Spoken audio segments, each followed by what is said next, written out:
Hi everyone, welcome to another video. And today I'd just like to dedicate this video to the passing of John Mayall this past week. So for those who aren't familiar, John Mayall was a hugely influential figure in the blues music scene in Britain in the 1960s. He had a massive influence on so many people like Eric Clapton and Peter Green and further afield. So I'm just going to give a quick overview of his life, and then I'm just going to dive into what I consider to be one of the most influential blues rock guitar albums of all time. So we get started here. So John Mayall, OBE, born on the 29th of November 1933, died on the 22nd of July 2024. John was an English blues and rock musician, songwriter and producer. In the 1960s, he formed John Mayall and the Bluesbreakers, a band that has counted among its members some of the most famous blues and blues rock musicians. A singer, guitarist, harmonica player and keyboardist, he had a career that spanned nearly 7 decades, remaining an active musician until his death at age 90. Mayall has often been referred to as the godfather of British blues and was inducted into the Rock and Roll Hall of Fame in the musical influence category in 2024.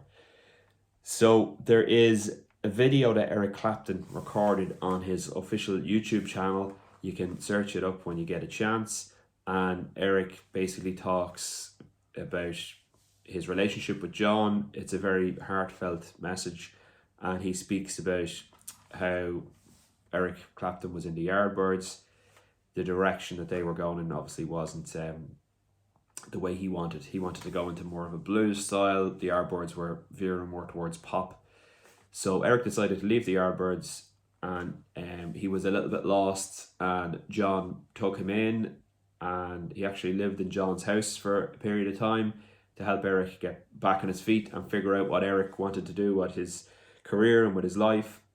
And Eric was exposed to all of the blues rock records that John Mayall had in his collection, which really inspired Eric. And then he decided to, I suppose, put the band together and make this album, the Bluesbreakers album, also known as the Beano album. But Eric also speaks about how John Mayall was a father figure to him at the time and really gave him a good direction in life.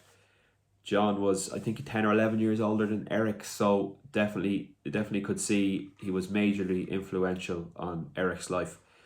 So the album I'm looking to talk about, and this is the tribute to John, it's one of the most influential albums of all time in terms of blues rock guitar playing. It's, of course, the Beano album. So the Bluesbreakers, John Mayall with Eric Clapton. So before I dive into some details on the album, it's very hard to describe how influential this album is, but I'm going to try. So Eric Clapton was considered one of the best guitar players in the mid to late 1960s in Britain, certainly. And when Eric teamed up with John and went into the studio to record this album, he used a Gibson Les Paul through a Marshall stack. And this was the first time that combination had ever been used together. And as a result of this, players like Jimmy Page, who went on to form Led Zeppelin and of course used that combination extensively. Players like Jeff Beck got really inspired by it. Even players like Keith Richards to a certain extent. So it had a really big influence and blew the doors open in terms of what could be achieved sonically, in terms of volume, the place of the guitar in a mix, and how to really push a tube guitar amp to get it really sounding good. So Eric really pioneered this sound, and of course his playing was rooted in the blues. And then later on, some American bands in the 1970s latched on to this sound. So players like Joe Perry and Brad Whitford from Aerosmith really took this sound on, and you can hear in the early Aerosmith albums heavy influence from Eric Clapton. And Joe Perry has come on to say a number of times that the Beano album was hugely influential for him. Another guitar player who was hugely influenced by Eric Clapton was, of course, Slash with Guns N' Roses. So you can hear a lot of the aggressive lead blues guitar playing from Slash throughout the late 1980s and early 1990s. A lot of that was influenced by Eric Clapton, and he speaks about the Beano album in glowing terms as well. So without this album, there's so much fantastic music that we may never have got to hear because it may not have been created. So this was the spark, it was the inspiration for a lot of fantastic music. So I'm just going to run through some details on the Bluesbreakers album, and then we'll go into a song by song review. So Bluesbreakers, also known as the Beano album, is the debut studio album by English rock band John Mayall and the Bluesbreakers, originally credited to John Mayall with Eric Clapton. Produced by Mike Vernon and released in 1966 by Decca Records and in the UK and London Records in the US. It pioneered the guitar-dominated blues rock sound. So this was really bringing the guitar to the forefront of blues rock music and that really aggressive lead sound. So the album was commercially successful and most critics view it positively. In 2003 and 2012, Rolling Stone ranked it at number 195 on its list of 500 greatest albums of all time. It was also voted number 391 in Colin Larkin's all-time top 1000 albums from the year 2000. So after the release of John Mayall's first album, the live John Mayall Plays John Mayall, Eric Clapton joined the group as the lead guitarist. Mayall originally intended for his second album to be a live one in order to capture the guitar solos performed by Clapton, and a set was recorded at the Flamingo Club with Jack Bruce, who Clapton would subsequently work with in Cream, on bass.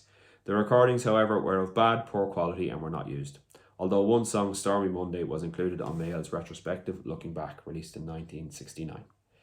So with the original plan of a live album now discarded, John Mayall and the Bluesbreakers recorded Bluesbreakers at Decca Studios, West Hampstead, London in May 1966. The guitar that Eric used during these sessions was a Sunburst 1960 Gibson Les Paul Standard with 2 PAF humbucking pickups.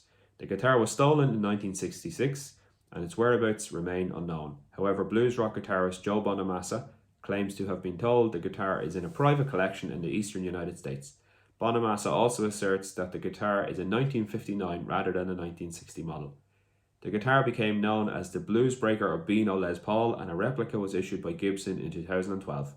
Critics consider Clapton's guitar tone and playing on this album to be influential in the artistic and commercial development of rock-style guitar playing. The album includes Mayall on piano, Hammond organ, harmonica, and most vocals, bassist John McVie, drummer Hughie Flint, and of course Eric Clapton on lead guitar. The album consists of blues standards by well-known artists such as Otis Rush, Freddie King, and Robert Johnson, as well as a few originals penned by Mayall and Clapton. Most tracks serve as a showcase for Clapton's playing, although he provided some and backing vocals with his former group the Yardbirds. Rambling on My Mind is Clapton's first solo lead vocal to be recorded. The album is often called the Beano album by fans because of its cover photograph showing Eric Clapton reading the Beano, a British children's comic magazine. Clapton stated in his autobiography that he was reading the Beano on the cover because he felt like being uncooperative during the photo session. David Wedgbury took the photograph near the Old Kent Road. Okay, so I'll just run through track by track on the album and let you know what's on here, what to expect if you haven't heard it before. So the first track is All Your Love. It's a good number, good to start the album with.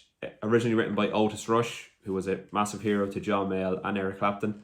Track number 2 is an instrumental song called Hideaway, originally written by Freddie King and Sonny Thompson. Eric's guitar playing on this is phenomenal. Songs 3 and 4 on side 1 are Another Man and Little Girl, both written by Mayall. Track number 5 is Double Crossing Time, which was written with Eric Clapton and John Mayall. So that's interesting. That's Eric Clapton's first co-writing credit on an album, on a studio album in his career. And it's a good song as well. What I'd say, song number 6 on side 1 is by Ray Charles, originally written by Ray Charles, and then it was adapted for this version. And of course that song was a massive hit for Ray Charles all over the world.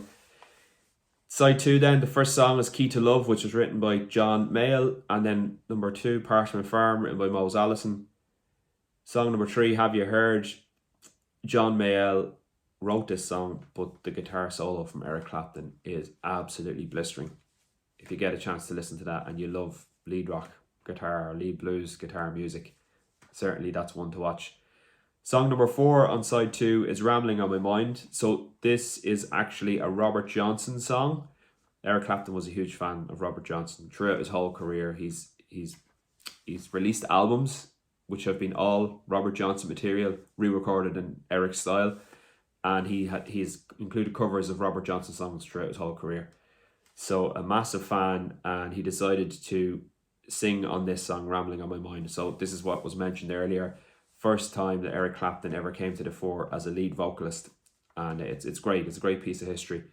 So song number 5 on side 2 is Stepping Out, was an instrumental song originally written by L.C. Frazier. And then song number 6, Ain't It Right, by Marion Walter Jacobs.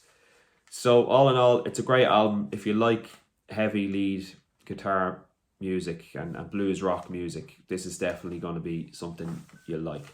And I would definitely advise that you get your hands on it. Following this album then, it was interesting because Eric Clapton, before the album was released, he actually left the band to go and join Cream.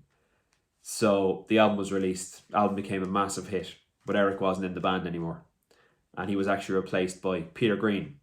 And Peter Green, of course, went on to form Fleetwood Mac with John McVie and Mick Fleetwood. So Peter Green was in the band, but Eric was with Cream, and this was a massive album. And of course, people were going to the gigs expecting Eric Clapton, and then they saw Peter Green. So not too bad, but still. So then Eric Clapton, when this song started to, sell a lot of units and make some money, Eric Clapton asked John Mayall for, an appropriate fee, because it was Eric's name that was propelling this album. And John and Eric disagreed on this, and basically John, in the contract that John had with Eric, it was that Eric was paid as a session musician, the same as John McVie or Huey Flint. So very interesting, but obviously Eric doesn't hold that against John in any way now. Like, Eric's had a fantastic career, and he as you can see in the tribute, the very heartfelt tribute he has on YouTube for John Mayall, it's really worth a watch, and it really gives you an insight into how highly regarded John Mayall is in Eric Clapton's opinion. So there you go. I hope you enjoyed that review, and obviously very sad to hear the passing of John Mayall, but he did live till 90 years of age, and it's a good age, and he achieved a lot in his career for music, and he was writing and recording right up until the very end, and he had actually won an award in 2024 this year. So sad to hear the passing, but he lived a good life, and he left a massive legacy for anyone who likes blues, rock, guitar playing. So I hope you enjoyed the video, and I'll see you on the next one. Bye now.